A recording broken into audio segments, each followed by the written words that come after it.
This is where I want to bring in Carlos, because Carlos, you've got involved now in product authentication using technology. You're working, as it happens, for a watch company, but we know that your technology is going to be extendable, and I don't know if you want to tell people or not, is being extended into other areas. What can technology do for us? We are living in a society where this luxury industry is still in the 20th century. So that's the first assumption, means that the perception on the risk that we are facing now, we are not well understood by this industry. I was very surprised when I was Ferrari's presentation, because it's very unusual to see a CEO of a company that have a clear vision on counterfeiting and the results that has in their brands. The technology is there. We are, WISeKey is using technology to allow people to do electronic voting. People vote in Switzerland using our technology. This technology has been used for many other purposes. Now we are transferring the technology to the object. In the year 2020, there's going to be 50 billion transactions on the internet. 50 billion. Means that you're going to be in an environment where brands are going to be totally dematerialized. So forget about having a HTTP brand.com website. That will be totally dematerialized. This website will be accessible through all kinds of social media, will be accessible through identification purposes directly from your mobile phone. It will be possible for a brand to maintain consistencies in making sure that everybody accessing that brand is accessing in a legal way, authenticated way, and proving with identity.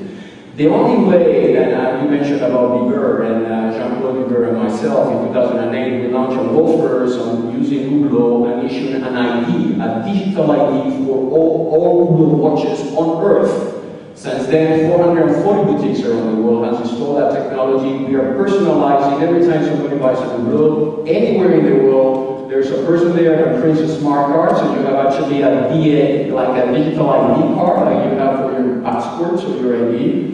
Inside that card, you have an algorithm. So each watch has its own algorithm. So it's a DNA of the watch. The DNA of the watch is not only the brand, it is the shape, whether it's gold in it, whether it's the movements, complexity, all that creates a unique algorithm. That algorithm is stored in a chip. That chip has direct relation to the brand. Now, the interesting thing for the perception of the consumer, that the consumers are now saying, hey, this is like the car industry when they started to put airbags in cars. At the beginning, a lot of people died before the cars decided that putting an airbag in the car was a way to protect the consumer. The same perception is happening at the luxury world. Consumers are saying, brands, please make sure that you add technology in your brand that will allow me as a consumer to be always sure that I buy the right product. And if I have to give it away to somebody, if I have to show to somebody, I should never be in a situation where I will have to explain and justify myself that this product is real. The cost, incremental cost to bring this technology to product is packaging cost. It's adding a complexity of your packaging. It's totally irrelevant. But this is a decision of the board of directors of the company and the CEO. It is not a decision that can be done at the level of the technologies, because the technologies will start to bring you into RFID tagging and complicated printing devices and passport. All that is obsolete. What is not obsolete is you creating your digital ID for your brand and making sure that from that day, all your products worldwide are digitally identifiable. You are protecting the consumer, you are protecting your brand, and you are getting ready for the 21st century. You've taken this discussion exactly where I hope you take it slowly towards the internet, which is where I want to expand into. But before I push us there completely and turn back to our two manufacturers, our two brands, let me just take up 2 points about WISeKey, because I'm curious about. The first is, we read about computer hacking at the Pentagon, the Chinese, and I don't know who. Seriously, I don't want to question your technology, but you know, I've asked you this before.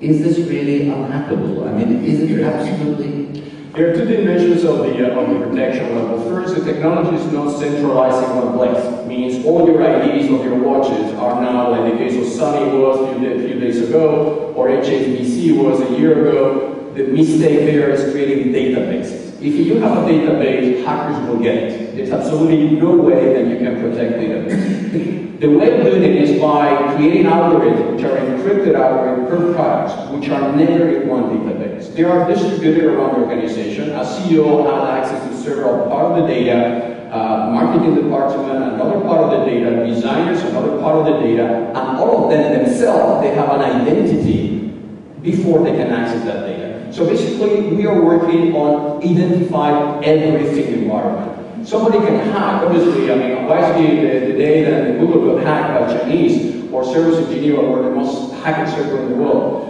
And because we are a security company, so it's an intellectual threat by these hackers to attack you because it's an intellectual reward for them. The way to handle attacks is by segregating data. Luxury companies can segregate data, but you have to increase security in your website. How many of the brands present here have HTTP as a way to enter into your brand? Big mistake. HTTPS is the way to protect it. Don't take us that absolutely. You're not going to be protecting your brand before you can protect your brand. And then the second quick question for you before we really move into the internet is, clearly when you've got 10,000, 30,000, 50,000 more Swiss watch, I can understand the marginal extra cost of your technology or other technologies isn't too great. But there must be a product price where the calculation becomes tricky. Is it worth it for my time?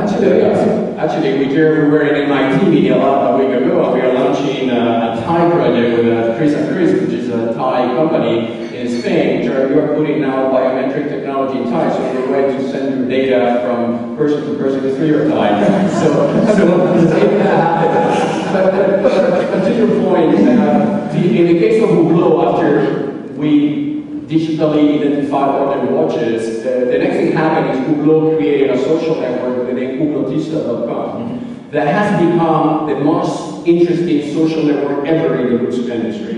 This social network allows people that they own a Hublot watch to enter into the Hublotista community, exchange data, see their watch collections, receive trends, and that social network in Switzerland and worldwide has become a reference of where brands can then be associated with social media. Because if you have a page in Facebook, this page belongs to Facebook. Facebook is making the money on that page, not the brand. This technology allows you to monetize your users by having a direct relation with you. Anybody buying a Hublot watch anywhere in the world, Mr. Bieber gets an email or SMS or his image on his watch, on his mobile phone saying somebody from Hong Kong has activated his ID card. You create your ecosystem, a brand ecosystem. Think about this word that's going to be a recurring word in the years to come. Build your ecosystem and monetize your ecosystem. So we thank you for so eloquently explaining that there are actually spin-offs from this, and indeed I've seen the ecosystem work. I don't know how a retailer will feel about it, but certainly on John or Beaver's smartphone, there's a little ping that comes each time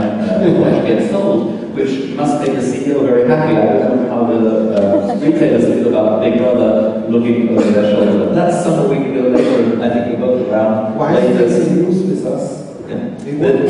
You're both around later for discussion as well. People would like to take that up with you, and I think you have a stand here as well. Yeah, good little plug for you. But let me come back now to our brand owners.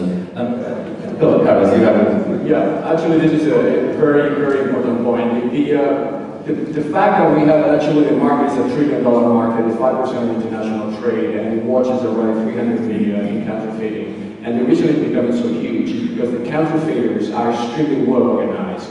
And they're organized in all areas. They're organized in technology, they have the best technology, they have the best hackers, but they also have the best websites and the best way to outreach to people. So they are reducing the perception on developed countries' economy that this is actually something bad. People are now, because they are so efficient in making this illusion that counterfeiting is cool, that the young people in our days, and I have a few teenagers in my family, we have to educate them that actually counterfeiting is bad, that you are feeding the underworld, that this is something that is allowing these mafias to get funded.